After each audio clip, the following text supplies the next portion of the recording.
to our special drummer show. This is show number 7, and you're listening to WKCR 89.9 FM on your dial. And listen, somebody just called into us before. I mean, I might as well tell all of you in case you're having any. He's only because of the he's not getting because of stereo, which we are on. We're in very separated stereo. Very separated stereo. If you're having a problem, almost all good sets have a mono button. Push your mono button and mix it yourself, and you'll get everything fine, because that's what I have to do sometimes. Yeah. I mean, it's just a suggestion, but it'll save maybe a few problems for some people. Okay. We just heard Roy Haynes with Clifford Brown, Paul Quinochet, Herbie Mann, Jimmy Jones, and just a very nice setting there. We were talking about nice, the... It swung nice and comfortable. You mentioned it as far back as when we heard the title with Lester from the Royal Roost about the sound of his drums at that point, a nice caps. Well, the sound of the bass drum. He knew how to tune his drums. He's always been a good tuner, you know. And see, what I like about a bass drum that gets that kind of a sound. It's the same kind of sound Tiny Khan got, you know. It's a leathery sound. It's definitely the sound of leather, because you know a calfskin head is leather, you know. And with the right kind of a beater hitting in exactly the right spot, it's got that punch like the sound of a baseball hitting a catcher's glove. Yeah. It's a beautiful sound to me. I mean, I like it, you know, and it's something you strive for. When you get that, it eliminates. It's hitting directly in the center of the drum, and you can't get that with plastic if you stood on your head. I mean, it just doesn't happen. You mentioned maybe for some of the drummers who are listening out there, they should know that there's an article in the current issue of Modern Drummer. Yeah, it talks about the mylar, you know, the plastic that's used for plastic drum heads. There's a small history about the Evans Drum Company and Remo Belli's Weather King and Ludwig and all these different companies that made heads, and all the litigation as they were suing each other years ago, with DuPont backing the ones it dug, you know. It was a very strange article.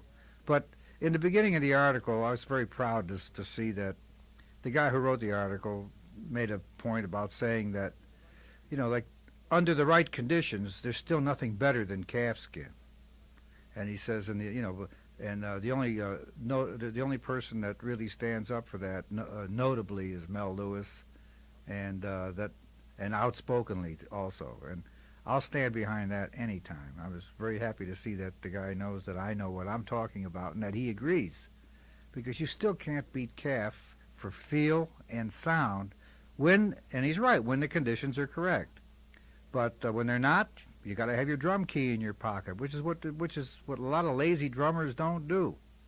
And you know, they go for this. You know, you tune a plastic head, you can't get a really great sound. You can get a sound naturally, you know.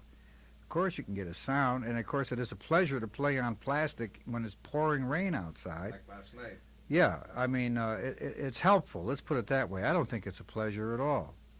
And also, you know, plastic heads get dented and they lose their finish, and you can't get a good sound on brushes after a while, you know. And they will shatter if they're struck too hard. And you know who strikes them too hard. I don't have to tell you who beats the hell out of drums. So I don't have to go into that again, which I do 1,000 times, all you rockers. And see, jazz drummers never had problems with the only problems we had with the calf heads was the weather, you know, rainy nights and humidity, heavy humidity, you know. But I think that when air conditioning came in and where the drums, like my drums at the Vanguard, always are pretty much the same unless it is pouring outside, you know. In the winter, I have no problems at all because there's a certain temperature the club is kept at, and they just fine all the time, you know. And if not, you put the key to it. Right. That's all. We're talking with Mel Lewis. This is the History of Jazz Drums, Part 7. You're listening to WKCR-FM in New York, 89.9 on your FM dial. It's 12:53. Let's see, today is the 27th of June, 1989. So we've been going on this. We started this series back in January. So we've got quite a while to go as we take our time and stretching out with the history of jazz drums. And right now we're talking with Roy Haynes. We're talking about Roy Haynes and his music with Mel Lewis. And I'd like to just take a little side trip and ask Mel. We talked about other parts of the drum set. Now, obviously, when we're dealing with Roy Haynes here, and we first started creeping into the picture with Joe Jones, and then has been magnified ever since, which is this independence of the bass drum. Yeah. As kind of a comping instrument during the solos and ensembles and things. I wonder if you could speak to the issue of bass drum accenting constructively, but as I've heard you talk about, having a basic grounding and knowing how to play 4/4 on the bass drum, and then coming out of it. Could you tell us about that? That's the whole thing. See, if you play, see, so many young drummers today, everything is thrown on the accent rather than on the time. Can you explain that? You really should play the 4/4, which seems to be so difficult for so many people. I don't know why. You know, it seems to me that's the most basic thing there is to tap your foot 4 times to a bar, but to throw in the kicks where you feel them. You know, you're working with your right foot against your left hand. You know, so you're going qigong gong qigong. You know, da da bum, whatever it is. Why you can't still play, and your right hand's playing ding ding and ding through most of this anyway. Well, why can't your right foot play boom boom boom boom, and then with boom boom boom, and then boom boom boom boom boom boom boom boom boom boom boom. You know, all these, and when you stop that, you're right back to boom boom boom boom again. You know, I mean, it's first of all, the swing comes from that boom boom boom. I mean, that's. When you're a marching, you know, we go up to this before. When you're a marching band going down the street, what you hear coming is that bass drum. You don't hear this. You don't hear the afterbeat. You hear that downbeat. Boom, down, da dee dee dee dee dee dee dee dee, bump, bump, bump, bump. That's the whole scene right there. Without that, you got nothing. Rock and roll without boom, boom, boom, boom, boom, boom. You know, nothing. You got nothing. Jazz is boom, boom, boom, boom, boom, boom, boom, boom, boom, boom, boom, but softly, with a pulse. It's a heartbeat, you know. Now, and especially if you got a good one and it swings, it means you got control. Now, of course, you can drop bombs on 1, 2, 3, or 4. 4 being one of the most swinging of all beats, you know. So, boom, boom, boom, pop, you know. Now, you want to throw an offbeat after 4, boom, boom, boom, boom.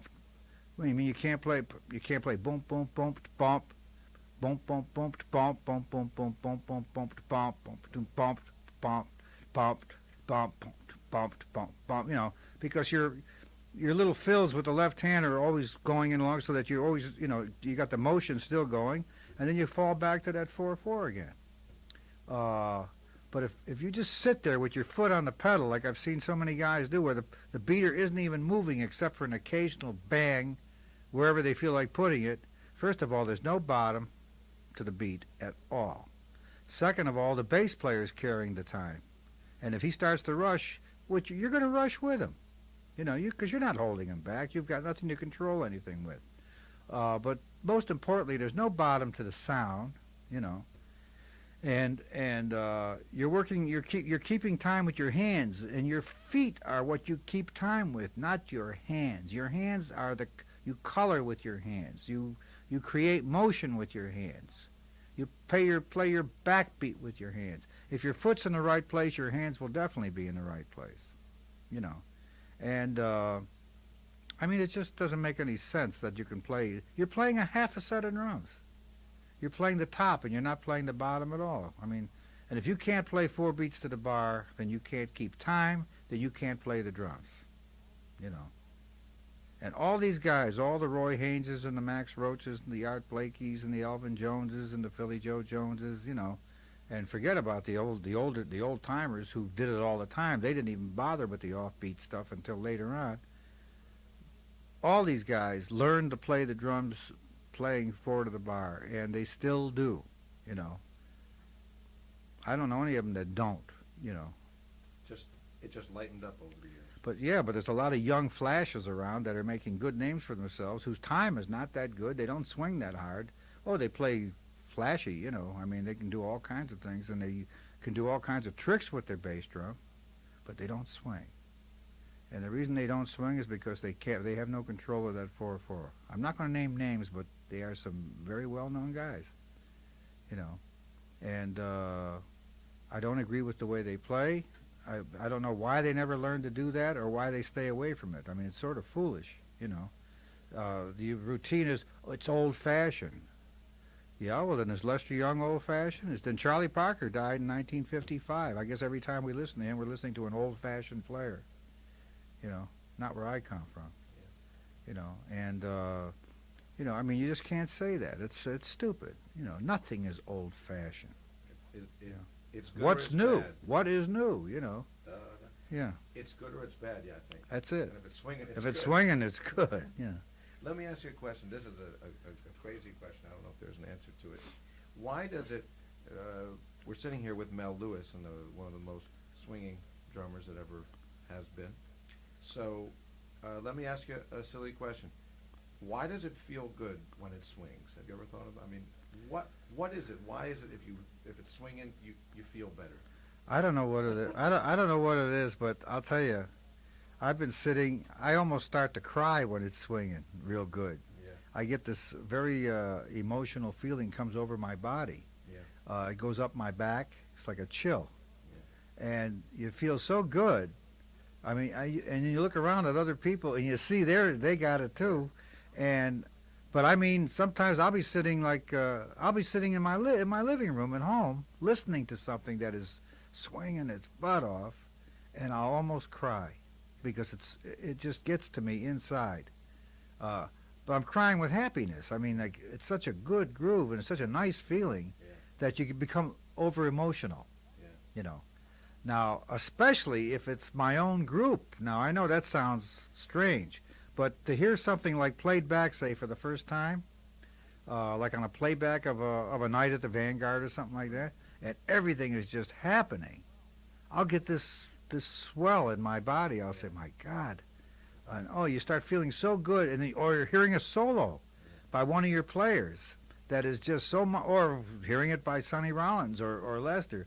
When I mean, I should, you know, that's why I say I don't want it to sound like within myself or within my own organization, but even though I'll sit and I'll hear a solo by Lovano or Oates or anybody in the band that is just so beautiful and so warm and so swinging and so good that this prideful feeling takes over, and you almost want you get the swelling up of tears. I mean.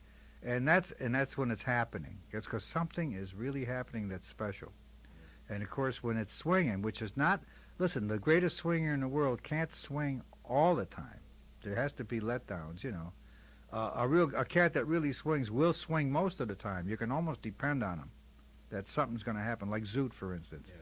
Zoot could always pick up a horn when things were dying and just make it, all of a sudden, everything just lit. He could take the worst drummer and make him sound good. Just because all you got to do is follow him, you know. Yeah. And it's a marvelous feeling when Zoot would pick up his horn and take over if things weren't happening. Yeah. And a lot of times he knew that too, and he figured it's time for me because we're dying here. It's not happening.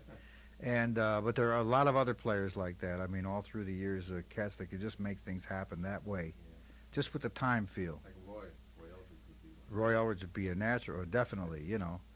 It's always wild to hear Dizzy pick up his horn behind a whole lot of other players because he can do it too. And there are piano players like Hank Jones, Jimmy Rolls, who impeccable time. I mean, it's going to swing when he starts to play. Flanagan. That's what makes these guys so great. It ain't that their time isn't, it doesn't have to be perfect. It just feels so good. It's a feeling, you know. And, there's other people, too. I mean, you know, I'm just naming personal favorites of mine that I know I've played with them and I know what it feels like. And I know how good it is. This is very important, you know, and this is what it's all about. But it's still based on that 4/4, because if you can't make 4/4 happen, you know, then forget it. You know, there's a drummer who plays with a famous singer, who I won't mention, who's got the worst time in the world. I mean, he can't play 4 beats to the bar. there's like 4 different spaces between each beat. And he's been with this guy for years. And when my band has had to play with this singer a couple times, they used to say to me, the lead trumpet player, Earl, would come over to me and say, should we follow him or should we just lead him? I'd say, lead him, but if so-and-so gets funny with you and starts acting up and giving you a hard time, then follow him. Yeah. Let's take it back. I'm going to take it back right now to Roy Haynes. And Yeah, let's get back to Roy. Why talk about that one? And listen to a recording he did with Thelonious Monk. And this is very interesting. This is done in 1958, and it's Roy Haynes, Ahmed Abdul Malik on the bass, Johnny Griffin on the tenor, and Thelonious Monk on the piano. And naturally, it's a very, very special recording. And we'll listen to Evidence. And again, we're throwing the focus on the great Roy Haynes on the drums. You're listening to WKCR-FM in New York, 89.9 on your FM dial. The History of Drums, Part 7 with Mel Lewis.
interplay on that was just fantastic between the horns and the drums.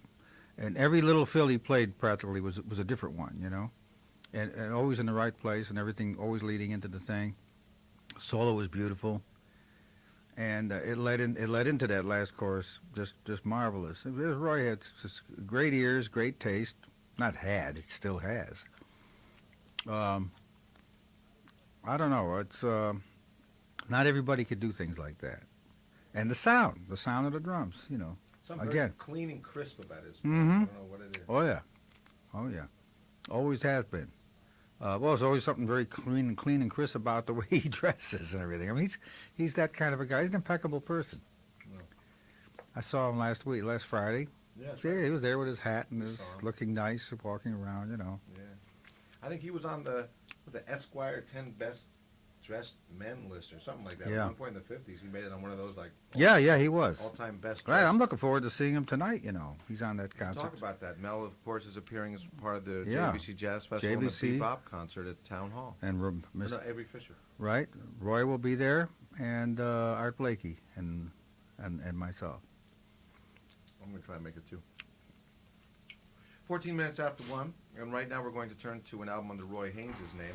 This was recorded in 1962. It's called Out of the Afternoon, the Roy Haynes Quartet, with Rahsaan Roland Kirk, Henry Grimes, and Tommy Flanagan. Sounds good. Quite a band.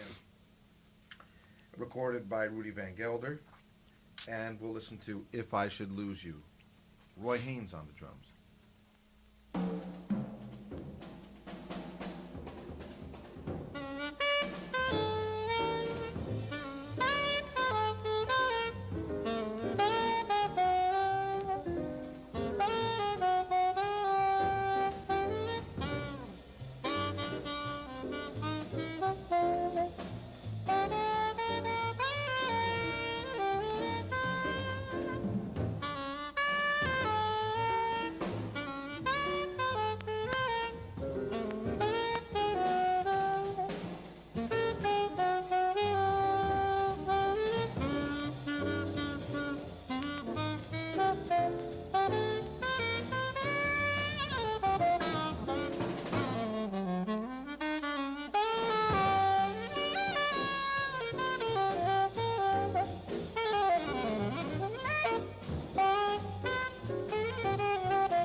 See, now that's the soloing on that. You see the respect for the melody and for the structure of the song that Roy has. You know, when the guys are playing, bump, bump, they're playing. I can hear like a horn playing with the breaks. You can hear it as if it was stop time. It is stop time. They played stop time for him, and he played as if he played the kind of figurations that a horn would play, a good horn player. And I think so that means he's really thinking horn-wise, which is the way I like to do it too. It's really, if you know the tune and you know the if you know the tune, and even if you know the chord structure without actually knowing what chords they are, it's like a lot of horn players who play by ear and always hear the right things. Right. It's the same idea with the drums. You're going to play choruses or phrases that are as if you were playing a tenor sax or a trombone or a trumpet or whatever, Well, I've actually been on gigs where you have, if someone who was playing wasn't sure of the tune or the melody or somewhere, where you've actually straightened this out as to where the tune went at certain points. Oh yeah, well, Oh, I know that. yeah. Well, see, you get in the habit of breathing the same as the players do. You get you know the tune so well, and you're thinking. That's why you know how to do the right things at the end of phrases or bringing them in. That's how you inspire. If you don't know the tune, at all, it's not a matter. Some guys say, was it 32 bars? Was it 12 bars? Was it 16 bars? Is it 34 bars? Is there a tag? Yeah. Then they start counting. If you have to do that, you're lost. You're dead. If you're playing an original, if somebody says we're going to play this tune you don't know, and it's not based on anything, they might say it's just 32 bars. They'll say it that way. If it's based on a tune, I would always prefer that they tell you what the tune is, because then you can think the tune. Just like they are when they're blowing. Yeah. But if it's just a tune, man, they should just tell you the tune, and you should know the tune, and then you can think as musically as everybody else. When we heard Roy Haynes with Thelonious Monk, we heard Evidence. Yeah. And someone even called to say, I know what that is. That's the chord changes to Just You, Just Me. Yeah. And on Roy's solo, I heard it. Yeah. I heard the bridge, Because he knew it too. Yeah, yeah. We're talking with Mel Lewis about Roy Haynes. And right now we're going to hear our last track with Roy Haynes for this afternoon. And it's very special because when the famous original the famous John Coltrane Quartet with McCoy Tyner, Jimmy Garrison, and Elvin Jones would need a sub in the drum chair, it was always Roy. Always Roy Haynes. Sure. And that was the hot seat of the early 1960s, as everyone knows, and as we'll find out in great detail when we get to Elvin Jones in a few shows down from here. What we're going to do is hear something recorded live at the Newport Jazz Festival, July 7th, 1963. And we'll hear My Favorite Things with McCoy Tyner, Jimmy Garrison, and Roy Haynes. Let me ask you, Mel, before we hear the track, why was it Roy Haynes who got the call? Well, because Roy was the original avant-garde drummer. I think he understood Coltrane and the music as well as Elvin did,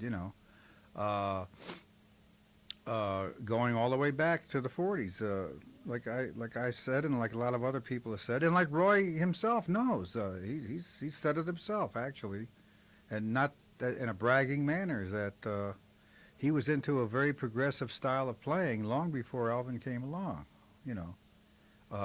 Elvin was in the right place at the right time with Train, and he and Train together were something fantastic. Now, if there had been no Elvin, it had been Roy and Train, it had been the same thing. It would have been a little different as far as, thoughts, because they're two different people. But it would have been just as exciting and just as strong and just as important. And a lot more people would be talking about Roy Haynes today than they are.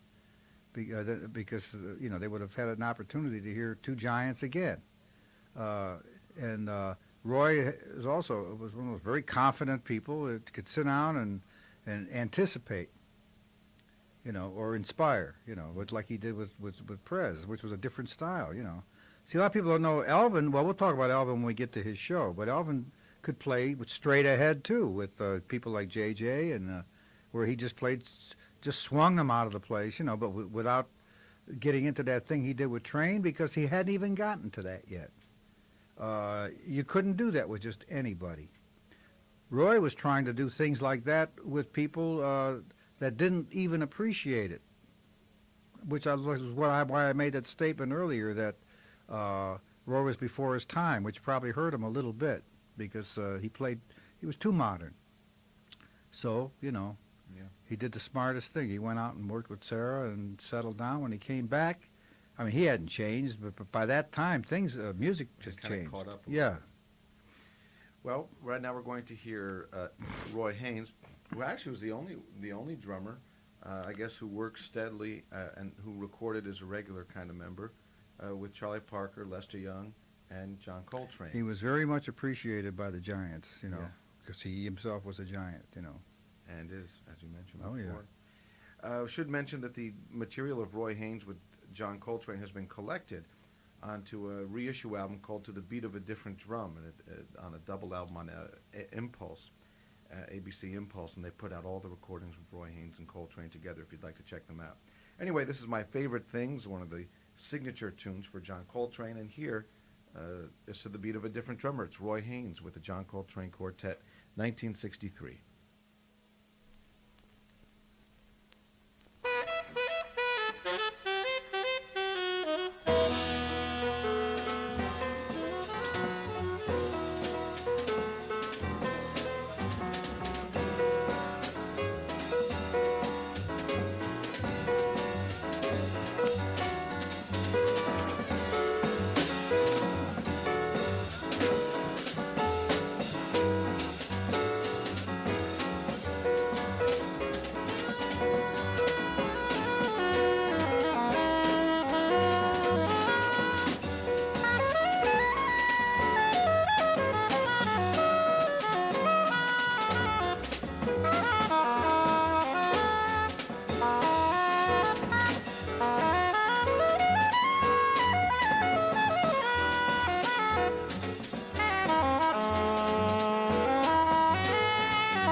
Bebop.